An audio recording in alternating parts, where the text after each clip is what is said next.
बिस्मिल्लाहिर्रहमानिर्रहीम। अस्सलाम वालेकुम students. I am Mohammad Fouad Malik. Chapter number 8 में अब तक हम ये डिस्क्राइब करते आए हैं कि वेव अपने सोर्स से फॉरवर्ड डायरेक्शन में मूव करती रहती है। आज के आर्टिकल में हमने ये बात डिस्कस करनी है कि अगर वेव प्रोपेगेट करती हुई किसी मीडियम की बाउंड्री के साथ स्ट्राइक करती है तो वो किस तरह से बिहेव करेगी।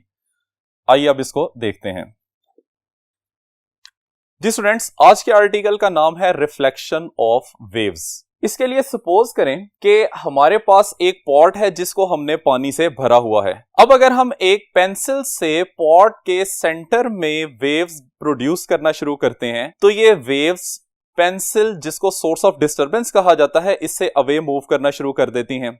इन वेव्स को हम ट्रांसवर्स वेव कह सकते हैं क्योंकि इसमें पार्टिकल की disturbance perpendicular to the direction of propagation of wave है।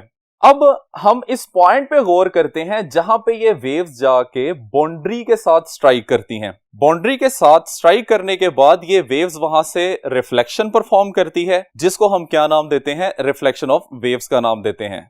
तो इसकी डेफिनेशन कुछ इस तरह से बन जाएगी।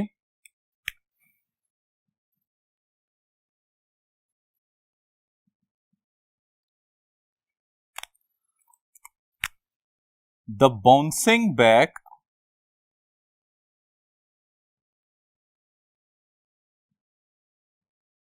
of wave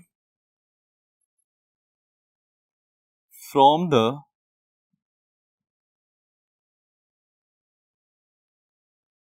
boundary of medium is called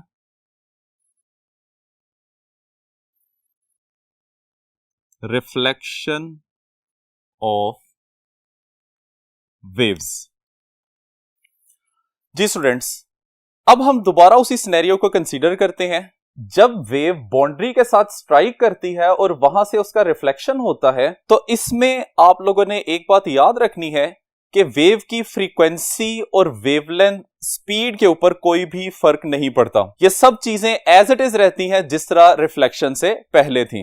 अब अगर हम दोबारा इसी पॉइंट के ऊपर गौर करें जहां पे वेव बाउंड्री के साथ स्ट्राइक करती है, तो स्टूडेंट यहां पे दो पॉसिबिलिटीज बन सकती हैं कि अगर क्रस्ट जाके बाउंड्री को स्ट्राइक करता है तो रिफ्लेक्शन पे भी हमें क्रस्ट मिले, या अगर क्रस्ट जाके स्ट्राइक करता है बाउंड्री के ऊपर तो रिफ्लेक्शन के बाद हमें ट्रफ मिले।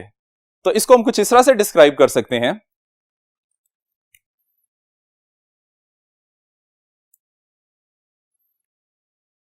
The phase of wave may change after reflection,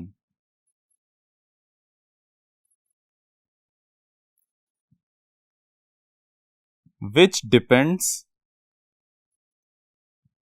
upon the nature of boundary of medium from which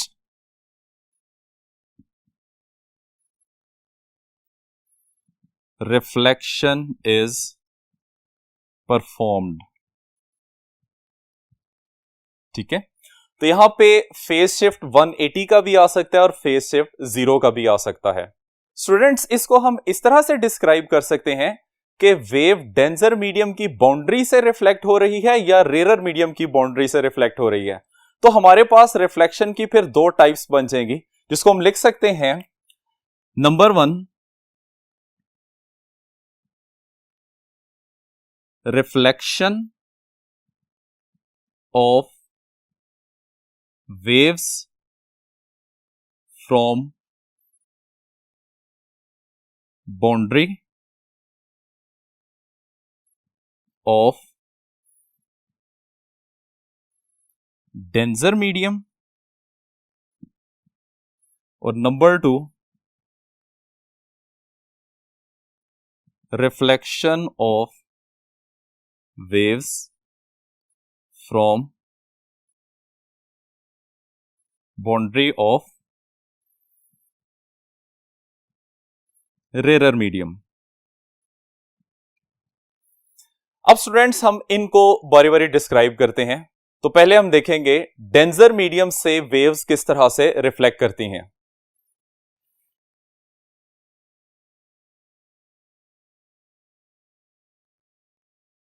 reflection of waves from boundary of denser medium।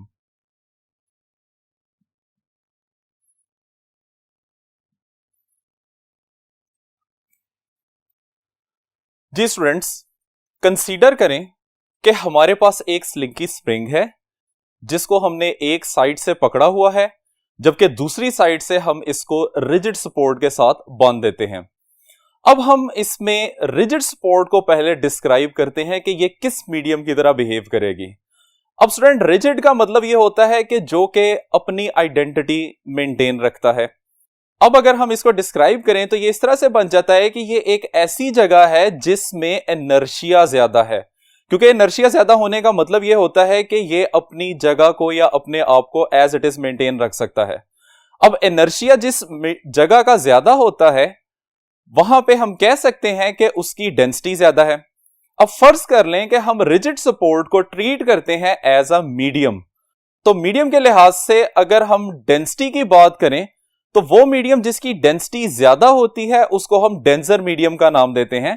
तो ये जो फर्स्ट केस हम डिस्क्राइब करने लगे हैं, इसमें रिजिड सपोर्ट बिहेव करेगी boundary of the danger medium की तरह, जबकि दूसरी साइड से हम इसमें वेव प्रोड्यूस करके अपने प्रोसेस को स्टडी करते हैं। तो इसमें देखिए कि हम इसमें एक पल्स जनरेट करते हैं और ये पल्स जो है वो फॉरवर्ड डायरेक्शन में मूव करती है टुवर्ड्स द रिजिड सपोर्ट। अब जैसे ही ये रिजिड सपोर्ट के साथ स्ट्राइक करती है तो वहां पे रिजिड सपोर्ट इस पे इक्वल अमाउंट में ऑपोजिट डायरेक्शन में एक फोर्स अप्लाई करती है, जिसकी वजह से पहले पल्स की डायरेक्शन मीन पोजीशन से अपवर्ड थी और रिजिड बॉडी से स्ट्राइक करने के बाद जब रिजिड सपोर्ट रिएक्शन की फोर्स इसके ऊपर अप्लाई करती है तो उसकी वजह से डिस्टरबेंस ऑफ द मीडियम जो कि पहले मीन पोजीशन के अपवर्ड थी अब वो डाउनवर्ड बन जाएगी। तो इस वजह से क्रस्ट की जगह पे हमें ट्रफ मिलेगा। तो यहां पे 180 का फेज शिफ्ट प्रोड्यूस हो जाता है।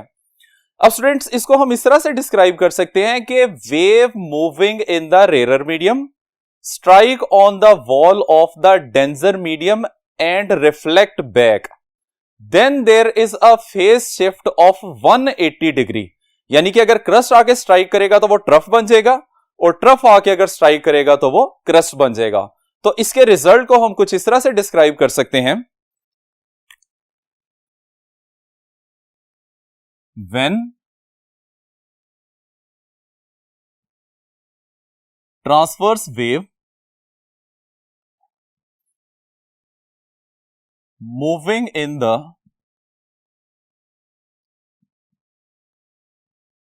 rarer medium is incident on the wall of denser medium and reflect back, then there is a phase shift of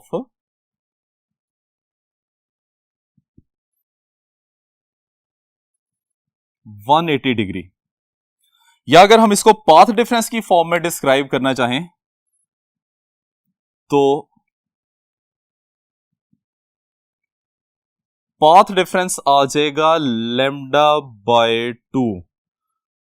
और स्टूडेंट्स, हमें यह बात पता है कि लैम्डा बाय 2 को हाफ ऑफ द वेवलेंथ कहा जाता है, विच मीन्स दैट के crust will be replaced by trough और ट्रफ जो है वो क्रस्ट से रिप्लेस हो जाएगा। अब हम चलते हैं सेकंड पोर्शन की तरफ के अगर ट्रांसफर वेव इंसिडेंट होती है on the boundary of the rarer medium तो उसका रिफ्लेक्शन किस तरह से होता है। Number 2,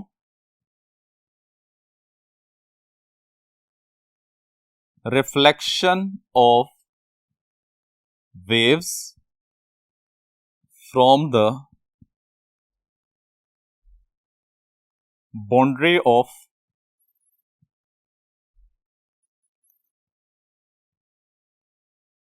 rarer medium.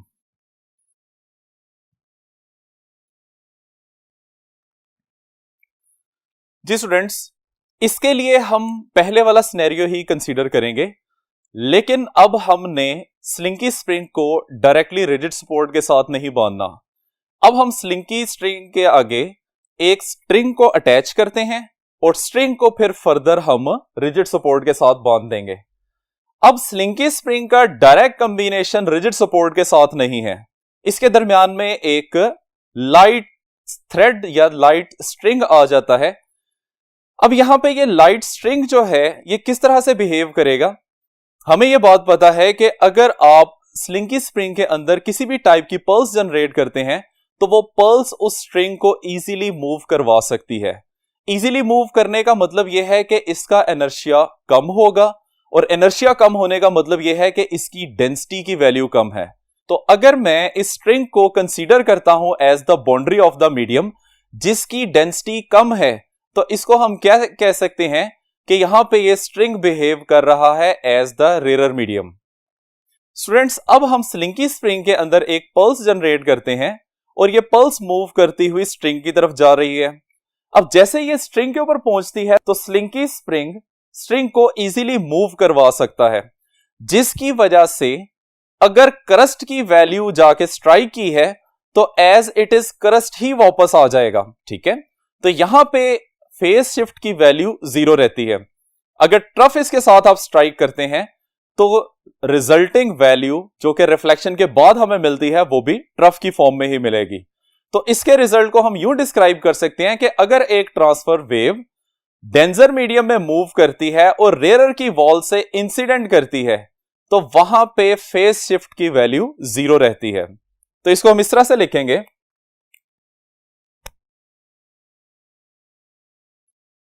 whenever a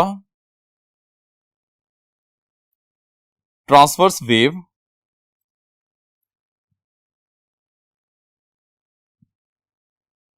moving through denser medium is incident on the wall of rarer medium, then there is no phase shift in the reflected wave। ठीक है, तो स्टूडेंट्स ये दो रिजल्ट इसके बनते हैं जो कि एक्चुअली आपने इस आर्टिकल में याद रखने हैं कि जब एक वेव रेयर मीडियम से मूव करते हुए डेंजर की वॉल पे इंसिडेंट होने के बाद रिफ्लेक्ट करती है, वहां पे 180 का फेज शिफ्ट प्रोड्यूस हो जाता है। और अगर एक वेव डेंजर मीडियम से मूव करती हुई रेयर की वॉल के ऊपर इंसिडेंट होती है तो वहां पे किसी किस्म का फेज चेंज नहीं आता। तो स्टूडेंट्स, यहां तक है हमारा आज का आर्टिकल। उम्मीद करते हैं आपको सब कुछ समझ आ गया होगा। इजाजत चाहते हैं, अल्लाह हाफिज।